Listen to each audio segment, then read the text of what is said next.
আজ আমরা যারা এখানে উপস্থিত, আমরা সবাই একরকম নয়। আমাদের আদর্শ আলাদা, অভিজ্ঞতা আলাদা, দৃষ্টিভঙ্গিও আলাদা। কিন্তু তারপরেও আমরা একসাথে বসেছি, আলোচনা করছি, কারণ আমরা সবাই দেশের জন্য, দেশের মানুষের জন্য ভাবছি। আর এই ভিন্নতা নিয়ে একসাথে কথা বলছি, একের পর এক শুনছি। এটাই গণতন্ত্রের আসল সৌন্দর্য। আমার আগে যারা সম্মানিত প্যানেলিস্টরা কথা বলেছেন, তাদের সবাইকে আন্তরিক ধন্যবাদ জানাই।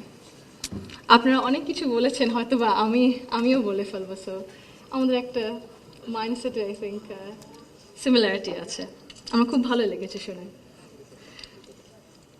আমি আজ এখানে দাঁড়িয়েছি ভিন্ন এক অনুভূতি ও আবেগ নিয়ে।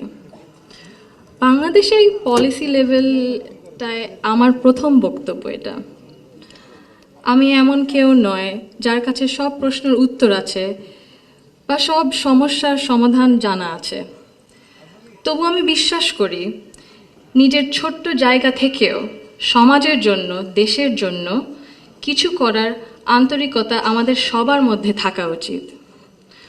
আজ আমি এসেছি শুধু শুনতে, শিখতে এবং একসাথে কাজ করার মনোভাব নিয়ে এগিয়ে যেতে।